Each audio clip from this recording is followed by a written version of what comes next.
Iran अमरीका Israeli जंग में जेकॾहिं ईरान खां पोइ सदर ट्रम्प जे किरदार खे कंहिं तकरारी बणायो आहे त उहा आहे अतालवी वज़ीर आज़म जॉर्जा मेलोनी। जवानी में अतालवी आमिर मेसूलिनी खां मुतासिर जॉर्जा अॼु आलमी सतह ते सिफ़ारतकारी तवाज़ुन ऐं अमन जी ॻाल्हि कंदे नज़र अचे थी। जॉर्जा अमरीका जे केतिरे वेझो हुई ऐं हुन उहा दूरी छो इख़्तियार कई? अचो त हुन जो जाइज़ो वठूं था।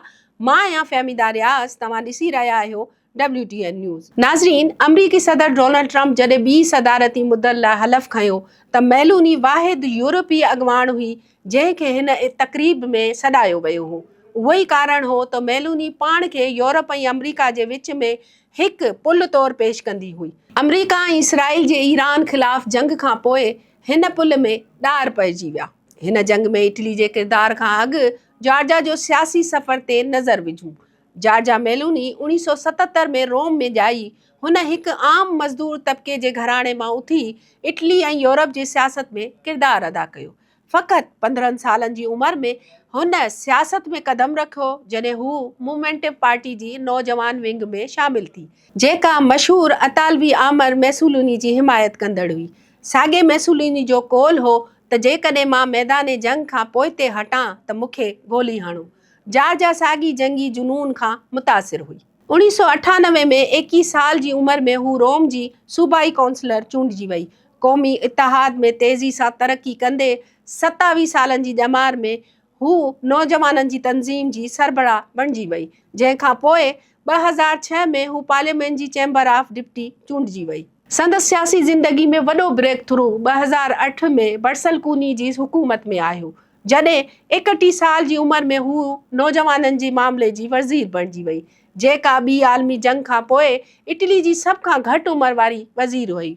हुन 2011 ताईं उहो उहिदो संभालियो। जॉर्जा बाद में ब्रदर्स ऑफ इटली जी नाले सां पंहिंजी पार्टी क़ाइमु कई, जेका इब्तिदा में हिकु नंढी क़ौमपरस्त जमात हुई, पर वक़्त सां गॾु उहा इटली जी सभ खां वॾी सियासी क़ुवत बणिजी वई ऐं 2022 में मेलोनी वज़ीर आज़म चूंडिजी वई। हुन सां गॾु खेसि इटली जो पहिरीं औरत वज़ीर आज़म थियण जो बि एज़ाज़ु हासिलु थियो। संदसि क़यादत जो सभ खां निमाया पहलू संदसि मुतवाज़न अंदाज़ आहे। इसराइल ऐं अमरीका जॾहिं ईरान ते हमले जी तयारी कई त जॉर्जा ट्रम्प जी हुकूमत खे पंहिंजनि अॾनि तां अमरीकी जंगी जहाज़नि खे फ्यूल फ़राहम करण खां इनकार करे छॾियो ऐं वाज़े कयो त इटली जंग में शामिल न थींदो।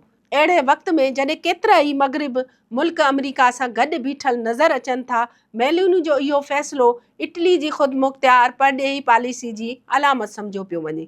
जेतोणीकि इटली अमरीका जो वेझो इतिहादी ऐं नेटो इतिहाद मेंबर आहे, पर मेलोनी इहो ॾेखारियो त हू हर मामले में अंधी हिमायत बदिरां क़ौमी मफ़ादनि खे तरजीह ॾिए थी। हुन सिक्योरिटी ऐं एटमी ख़दशे जे तनाज़ुर में ईरान बाबति सख़्तु मौक़िफ़ रखियो।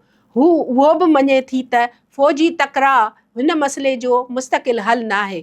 उहो ई सबबु आहे त संदसि पॉलिसी जो मर्कज़ी नुक़्तो सिफ़ारतकारी ॻाल्हियुनि ऐं छिकताण में घटिताई आहे। हू बार बार हिन ॻाल्हि ते ज़ोर ॾिए थी त जंग बदिरां सियासी हल ॻोल्हिया वञनि। मुतवाज़न मौक़िफ़ खेसि न सिर्फ़ु इटली पर यूरोप में बि मक़बूल बणायो आहे। हिकु वॾो कारण इहो आहे त हू मज़बूत पर मुहतात अॻवार तौरु साम्हूं आई आहे। माहिरनि जो चवणु आहे त संदसि पॉलिसी माशी हक़ीक़त पसंदी ते ॿधलु आहे। विच ओभर में जंग जो मतिलबु आहे तेल जी क़ीमतुनि में वाधि ऐं तवानी जो बहिरान, जंहिंजो सिधो असरु यूरोप ऐं इटली जी मईशत ते पवे थो। तंहिं करे जंग खां परे रहणु सिर्फ़ु सियासी न पर माशी फ़ैसिलो बि आहे।